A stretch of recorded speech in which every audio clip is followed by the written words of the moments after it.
기술을 훔쳐놓고 이제 스승을 무시합니까? 그들의 오만은 이길 수 없군요.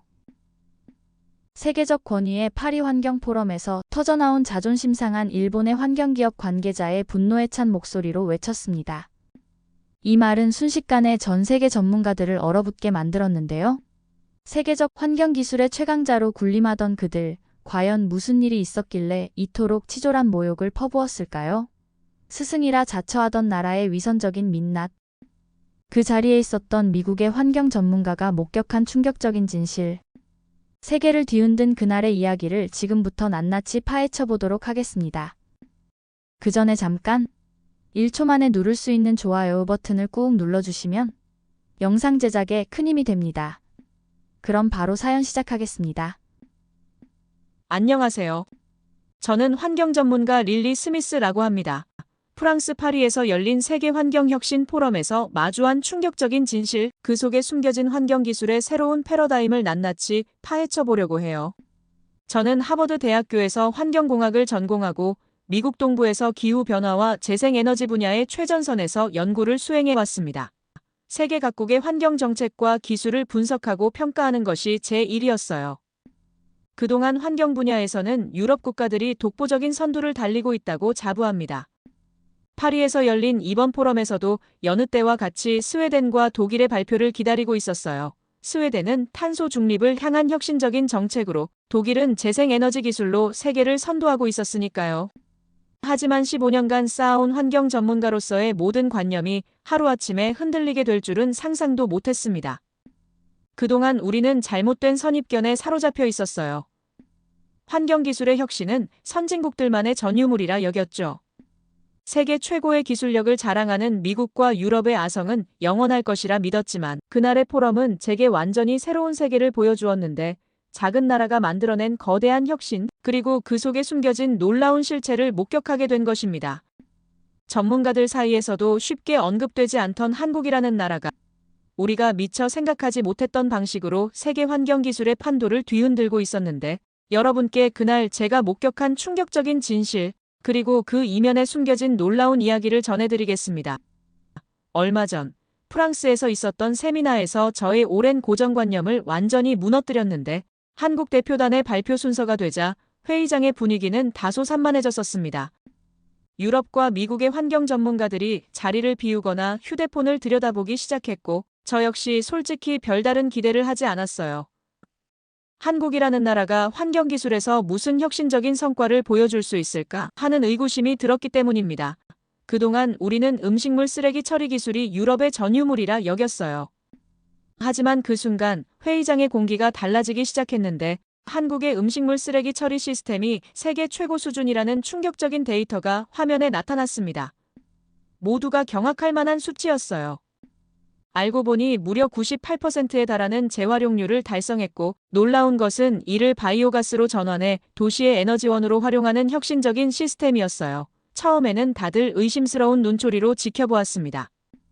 한국 대표단은 철저한 검증 데이터와 실제 운영 사례를 하나하나 제시했는데, 서울시의 음식물 쓰레기 처리 시설이 하루에 처리하는 양, 이를 통해 생산되는 바이오가스의 양, 여기서 파생되는 경제적 효과까지 낱낱이 공개했고, 그 속에 숨겨진 기술력의 실체가 드러나는 순간이었어요.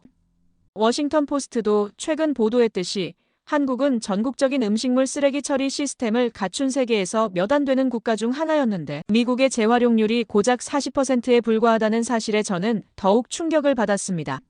제 옆자리에 앉은 독일의 저명한 환경공학자 한스는 믿을 수 없다는 듯 고개를 절레절레 저었어요. 이건 말도 안 되는 수치입니다. 우리도 수십 년간 연구했지만 60%를 넘기기도 힘들었는데 라며 혼잣말처럼 중얼거렸고, 스웨덴의 연구진들은 서로 눈빛을 교환하며 자료를 요청하기 시작했습니다. 환경 선진국을 자부하던 그들의 자존심이 무너지는 순간이었어요. 우리가 그동안 잘못된 방향으로 가고 있었던 걸까요? 라는 말이 회의장 여기저기서 들려왔습니다. 그리고 유럽 국가 대표단들도 적잖은 충격에 휩싸였는데, 프랑스 대표는 올해부터 음식물 쓰레기 퇴비화를 의무화했다며 자랑스럽게 발표했던 자신의 내용이 초라하게 느껴진다고 털어놓았고, 이탈리아 연구진들은 알고 보니 자신들의 기술이 한국과 비교하면 한참 뒤처져 있다는 사실에 경악을 금치 못했어요. 저는 그제서야 깨달았습니다. 제가 얼마나 편협한 시각으로 세상을 바라보고 있었는지 말이에요. 한국은 단순히 경제 성장만을 이룬 나라가 아니었고, 그들은 환경 문제에 있어서도 세계가 주목해야 할 혁신적인 해결책을 만들어내고 있었습니다. 회의장을 가득 메운 긴장감 속에서 저는 미국의 환경 정책도 새로운 시각으로 바라봐야 한다는 생각이 들었어요. 그동안 우리가 간과했던 실체가 드러나는 순간이었습니다. 그 순간 제가 미처 예상하지 못했던 또 다른 충격적인 사건이 벌어지려 하고 있었죠. 덴마크와 노르웨이 대표단은 서둘러 한국 대표단에게 기술 협력을 제안했고, 영국 대표는 즉석에서 한국 방문 스케줄을 잡고 있다고 했어요. 환경 선진국들이 앞다투어 한국의 기술을 배우겠다고 나서는 모습은 제게 새로운 충격을 안겨주었어요. 회의장의 긴장감이 정점에 달한 순간, 일본의 유명한 환경기술 기업 CEO, 아오키 미사코가 천천히 자리에서 일어났는데요. 그녀의 차가운 눈빛은 마치 칼날처럼 한국 대표단을 향해 날카롭게 꽂혔고, 그 순간 회의장 전체는 숨을 죽인 침묵 속에 휘말렸습니다. 미사코는 천천히 마이크를 향해 손을 뻗으며 한국의 음식물 쓰레기 처리 시스템에 대해 신랄한 비판을 쏟아냈습니다. 선진국도 아닌 나라에서 이런 진화된 시스템이 나왔다는 것은 과학적으로도 입증하기 어렵습니다. 이 결과는 분명히 통계적 조작의 산물일 가능성이 큽니다. 실제로 운영되는 데이터는 훨씬 더 부정적인 경향을 보일 것이라 확신합니다. 미사코의 목소리는 날카롭게 떨리며 자신의 신념을 강하게 주장했습니다. 이 시스템은 단지 기존 기술을 모방한 수준에 불과하고, 한국이 사용하는 바이오가스 전환 기술은 이미 수십 년 전부터 일본에서 연구해온 기술이며, 이들은 단지 일본의 기술을 복사한 것입니다. 그리고 시스템의 장기적인 안정성과 지속 가능성에 대해서도 심각한 의문이 드네요. 과학적 검증이 부족한 상태에서 이런 기술을 무리하게 상용화하는 것은 위험합니다. 라며 환경공학적인 관점에서 문제점을 지적했습니다. 하지만 회의장에 숨겨진 충격적인 진실이 숨어 있었는데, 제 동료 연구원이 전해준 비밀 정보에 따르면 사실 미사코의 회사는 수차례 한국의 기술을 도입하려 했으나 실패한 바 있다고 했어요. 한국의 바이오 컨버전 기술의 특허 장벽을 넘지 못한 데다 독자적인 기술 개발을 시도했지만 연이어 실패를 겪었다는 사실이 업계 내부에서는 잘 알려져 있지 않은 비밀이었습니다. 그런데도 미사코는 이와 같은 배경을 숨긴 채 자신의 기업의 입장에서 한국을 비판하며 공격적인 발언을 이어갔어요. 그저 기술적 우월감을 강조하고 자신이 가진 지배적인 기술을 마치 단 하나의 해결책인 것처럼 주장하고 있는 것이었습니다. 더욱 놀라운 사실을 하나씩 알게 되었는데, 유럽의 유수 환경 기업들도 비밀리에 한국 기술 확보를 위해 치열한 로비를 진행해왔다는 점이었습니다. 그들은 표면적으로는 한국의 시스템을 폄하하면서도 이면에서는 앞다투어 기술 확보에 나섰던 거죠. 환경업계의 숨겨진 이해관계가 서서히 모습을 드러내기 시작했어요. 제가 그동안 알고 있던 환경산업의 겉모습은 빙산의 일각에 불과했습니다. 기술 패권을 둘러싼 치열한 경쟁, 이면의 계약들, 그리고 그 속에서 진행되는 로비의 실체가 낱낱이 드러났죠. 알고 보니 일본의 태도 이면에는 더 충격적인 진실이 숨겨져 있었습니다. 그들은 산업 스파이까지 동원하며 한국의 기술을 빼내려 했지만 번번이 실패했다고 해요. 한국의 기술력은 이미 글로벌 시장에서 상당한 위협이 되고 있었습니다. 미사코와 같은 거대 기업들이 느끼는 위기감은 단순한 기술적 열패감을 넘어 시장 지배력 상실에 대한 공포심까지 드러내고 있었어요. 이런 상황에서 미사코의 공격적인 태도는 새로운 의미를 띠게 되었습니다. 그것은 단순한 비판이 아닌 시장 주도권을 지키기 위한 필사적인 몸부림이었죠. 환경생명공학 분야에서 벌어지는 치열한 경쟁의 단면을 목격하는 순간이었어요. 그들의 민낯이 드러나는 순간 회의장의 공기는 더욱 무거워졌습니다. 세계 최고를 자부하던 일본 기업의 위선적인 태도가 만천하에 드러난 거죠. 이는 단순한 기술 경쟁을 넘어 환경산업 생태계의 패러다임이 완전히 뒤바뀌고 있다는 것을 보여주는 순간이었어요. 저는 다시 한번 깨달았어요. 환경기술이 단순한 환경보호의 수단을 넘어 국가 간 힘겨루기의 새로운 전장이 되어 있다는 사실을요. 그리고 이 전장에서 한국이라는 나라가 세계를 상대로 당당히 맞서고 있다는 충격적인 장면을 말입니다. 긴장감이 감도는 상황에서 예상치 못한 변화가 찾아왔는데요. 캐나다의 중소환경기업 연합회 대표 마이클 브라운이 일어나 한국의 시스템을 전폭적으로 지지한다는 입장을 밝혔습니다. 회의장은 순식간에 술렁이기 시작했죠. 알고 보니 캐나다의 중소기업들은 그동안 미사코의 회사로 인해 상당한 피해를 입어왔다고 해요. 미사코의 회사는 북미 시장을 독점하기 위해 중소기업들의 환경기술 개발을 조직적으로 방해하고 불공정 거래를 일삼아왔다는 충격적인 증거들이 속속 드러났습니다. 미사코의 회사는 표면적으로는 환경 보호를 내세웠지만 실제로는 경쟁사의 특허를 침해하고 기술 탈취를 시도했으며 시장 지배력을 강화하기 위해 로비까지 진행해왔다는 사실이 밝혀졌고, 환경생명공학 분야에서 벌어진 윤리적으로 부적절한 행동에 캐나다 기업들은 오랫동안 침묵할 수밖에 없었다고 합니다. 그 안에서 드러난 일본 기업의 실체는 경악스러웠어요.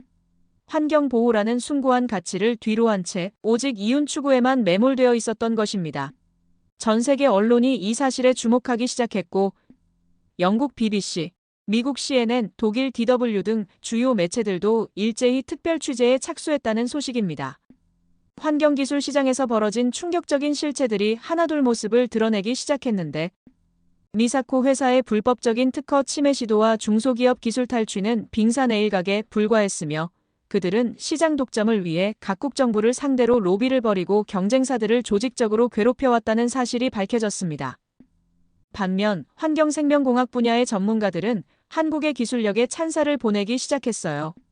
바이오 컨버전 시스템의 개혁성은 기존 패러다임을 완전히 뒤바꿀 만한 수준이었고, 재활용 효율성 측면에서도 세계 최고 수준이라는 평가가 쏟아졌습니다.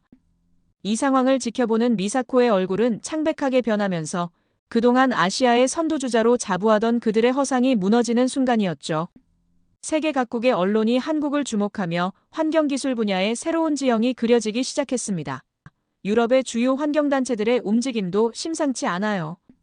그린피스와 WWF를 비롯한 세계적인 환경단체들이 미사코의 회사를 전면 조사할 예정이라고 합니다. 그들은 미사코의 회사가 환경보호라는 명분 아래 실제로는 막대한 이윤 추구에만 몰두해왔다는 사실에 경악을 금치 못했어요. 저는 이들 환경단체와 협력관계를 구축하며 한국의 혁신적인 시스템을 세계에 알리는데 힘을 보태기로 했습니다.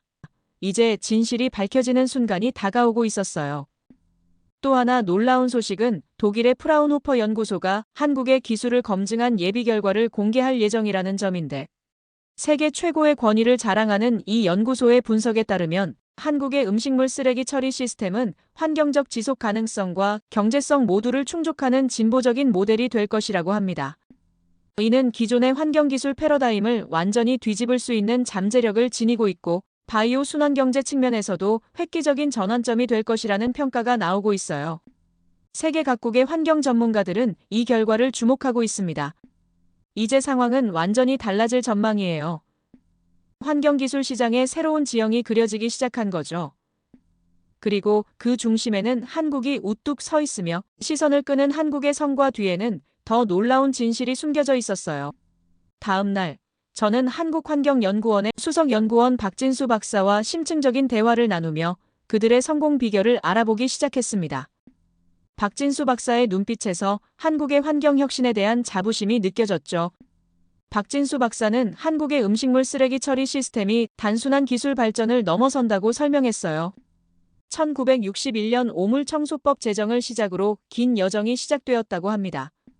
환경보전법, 폐기물관리법 등을 거쳐 2005년 음식물 쓰레기 매립 금지라는 획기적인 전환점을 맞이했고, 2013년에 도입된 음식물 쓰레기 종량제는 이러한 긴 여정의 결실이었는데, 각 가정에서 배출하는 음식물 쓰레기의 양에 따라 비용을 부과하는 이 시스템은 국민들의 자발적인 참여를 이끌어내는 핵심 정책이 되었습니다.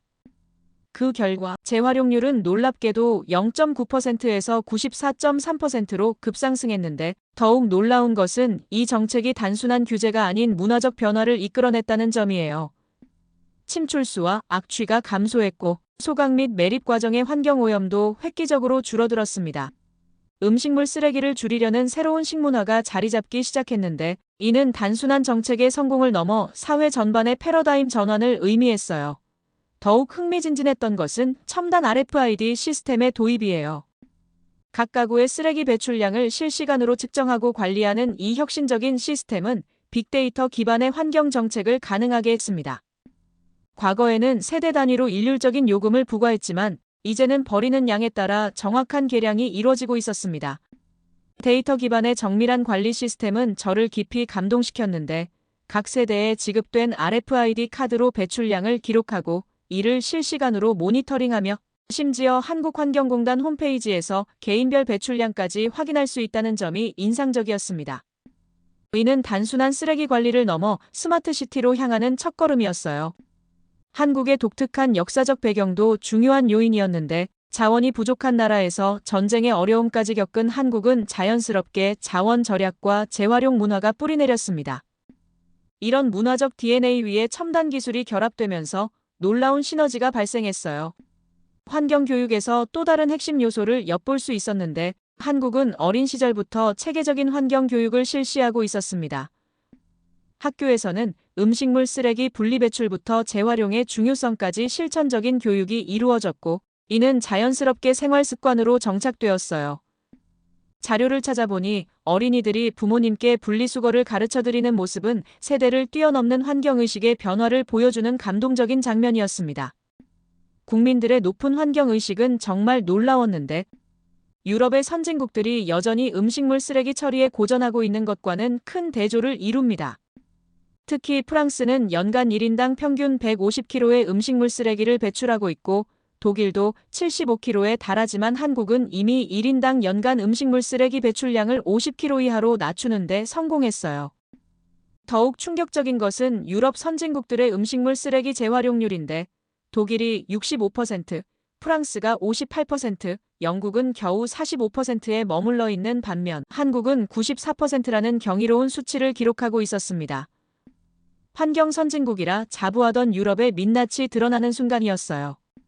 박진수 박사는 한국의 향상된 기술 개발 과정을 상세히 설명해 주었는데 바이오가스화 기술은 미생물을 이용해 음식물 쓰레기를 메탄가스로 전환하는 획기적인 방식이었고 습식 분리 시스템과 미생물 발효 공법은 세계 최고 수준의 기술력을 보여주고 있었습니다. 이제 국제사회의 시선이 한국으로 쏠리고 있어요. 유엔 환경계획은 한국의 음식물 쓰레기 처리 시스템을 글로벌 표준으로 채택하는 방안을 적극 검토하고 있다고 합니다. 환경기술 분야에서 한국이 세계를 선도하는 새로운 시대가 열리고 있는 거죠. 그동안 우리가 얼마나 편협한 시각으로 세상을 바라보았는지 다시 한번 깨닫게 되는 순간이었습니다. 한국의 음식물 쓰레기 처리 시스템이 세상에 알려지면서 국제사회는 격렬한 소용돌이에 휩싸였어요. 저는 이 순간이 전 세계 환경기술의 역사를 새로 쓰는 중대한 전환점이 될 것이라는 예감이 들었습니다. 뉴욕타임스는 쓰레기 처리의 혁명, 한국에서 시작되다라는 특집 기사를 준비 중이라고 해요. 월스트리트 저널은 한국의 음식물 쓰레기 처리 시스템이 가져올 경제적 파급 효과를 심층 분석할 예정이며 이 기술이 연간 수십억 달러 규모의 새로운 시장을 창출할 것이라는 전망도 나오고 있습니다. CNN은 웨이스트 투 에너지, 한국의 녹색혁명이라는 제목의 다큐멘터리 제작에 착수했다는 소식도 들려왔는데 환경기술 시장의 지각 변동도 예고되고 있어요. 글로벌 컨설팅 기업 맥킨지는 한국의 기술이 2030년까지 세계 환경시장의 판도를 완전히 뒤바꿀 것이라는 분석 보고서를 발표할 예정이라고 합니다. 바이오 컨버전 기술을 통한 자원 순환 경제의 새로운 모델이 제시될 것이라는 기대감이 고조되고 있으며 환경기술 분야의 새로운 강자로 한국이 부상하는 순간이 눈앞에 다가오고 있었습니다. 그동안 선진국들의 그늘에 가려져 있던 한국의 기술력이 드디어 세상의 빛을 보게 된 것이에요. 저는 이 모든 상황을 지켜보며 가슴 한켠에서 전해오는 뜨거운 감동을 느낄 수 있었습니다. 이런 파란만장한 상황에서 미사코의 회사 내부에서도 지각 변동이 시작되었는데 충격적이게도 미사코의 최측근이었던 부사장 타케미 히로시가 내부 고발자로 나설 것이라는 소문이 파리 환경 포럼을 뒤흔들고 있습니다. 이사회는 미사코의 즉각적인 사임을 압박하기 시작했고 주주들은 한국과의 기술 협력을 강력히 요구하고 있다는 소식이 들려왔습니다. 또 하나 놀라운 것은 일본 최대 환경연구소의 수석 연구원 오치로 교수가 한국의 기술력을 공개적으로 인정하고 나섰다는 점이에요. 그는 한국의 바이오 컨버전 기술이 일본을 최소 10년 이상 앞서갔다는 충격적인 분석 결과를 발표할 예정이라고 합니다. 환경기술 분야에서 절대 우위를 자랑하던 일본이 한국의 기술력 앞에 고개를 숙이게 된 역사적인 순간이 다가오고 있어요. 세계 각국의 환경부 장관들이 한국 방문 스케줄을 논의하고 있고 유럽연합은 한국의 시스템을 표준 모델로 채택하기 위한 특별위원회 구성을 준비하고 있다고 합니다. 파리 환경 포럼의 현장에서 돌아온 저는 미국 상원 청문회에 증인으로 서게 되었어요. 전 세계 환경 전문가들과 정책 기반자들의 이목이 집중된 가운데 저는 한국의 혁신적인 음식물 쓰레기 처리 시스템과 그 성과를 증언하게 되었습니다. 청문회장에는 CNN, 폭스, ABC 등 미국의 주요 언론사들이 총출동했는데 상원 의원들은 미국이 직면한 심각한 환경 문제를 해결할 열쇠를 찾으려는 듯 한국의 시스템에 깊은 관심을 보였습니다. 제가 한국의 재활용률 98%와 연간 경제적 효과 1조 원이라는 수치를 언급과 함께 청중석에서는 경이로운 탄성이 터져나왔어요. 그때 모든 이목을 집중시키는 소식이 전해졌습니다. 미사코가 도쿄에서 긴급 기자회견을 개최할 예정이라는 충격적인 뉴스였어요. 청문회는 즉시 중단되었고 모든 참석자들은 숨죽인 채 스크린에서 전해지는 미사코의 기자회견을 주시했습니다.